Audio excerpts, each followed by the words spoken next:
Vous angoissez à l'idée de faire faillite? Voici 10 bonnes raisons de consulter un syndic autorisé en insolvabilité avant qu'il ne soit trop tard. On peut vite être dépassé par les dettes. Heureusement, Ginsberg Gingras est là. Ginsberg Gingras a aidé plus de 140 000 personnes à mieux planifier leur avenir, à adopter de meilleurs plans de remboursement et à retrouver plus facilement le chemin d'une vie normale en toute confiance et en toute confidentialité. Votre avenir après les dettes, on l'imagine. Passez nous voir en ligne.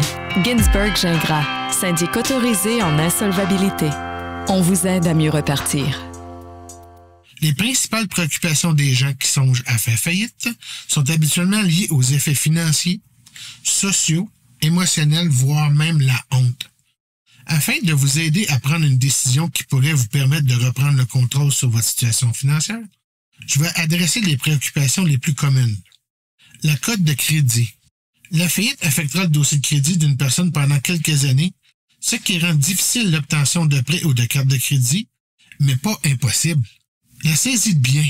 Il s'agit souvent d'une incompréhension ou l'exposition à plusieurs mythes. Il est devenu assez rare que les gens qui ont recours à la faillite voient leurs biens saisis.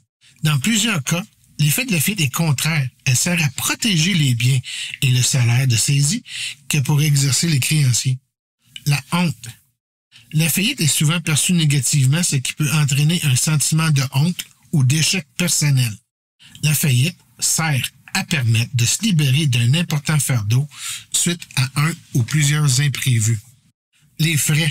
Le coût associé à la faillite est basé sur le revenu disponible, donc net après déduction et des dépenses non discrétionnaires. Par exemple, les frais médicaux, les frais de garde, les pensions alimentaires.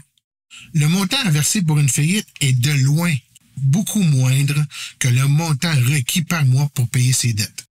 Les aspects fiscaux. Les dettes d'impôt font partie d'une faillite, contrairement à la croyance populaire. Les allocations familiales ou prestations de soutien aux enfants ne sont pas saisies. Elles restent avec vous. L'impact sur la famille. Les préoccupations concernant l'impact de la faillite sur le bien-être et la sécurité financière de la famille sont courantes, mais moins de paiement égale plus de liquidité, égale plus d'argent disponible pour la famille. Emploi et opportunités professionnelles. Il est extrêmement rare qu'une personne qui fait faillite se voit refuser un emploi. De plus, la loi sur la faillite et l'insolvabilité interdit le congédiement pour la simple raison que la personne a fait une faillite. Rétablissement financier. Le délai pour rebâtir la confiance des prêteurs est différent pour chaque individu. Et c'est important de consulter un syndic autorisé en insolvabilité afin de recevoir la bonne information. La proposition de consommateur. Avant de faire faillite, je ferai le tour avec vous des avantages et des inconvénients et serai en mesure de vous outiller pour prendre la meilleure décision. La proposition de consommateur doit être privilégiée en présence de bons revenus ou de biens saisissants.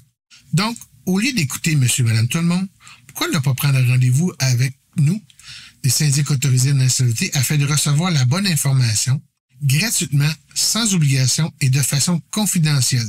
Nous offrons un horaire flexible, tant en virtuel qu'en présentiel.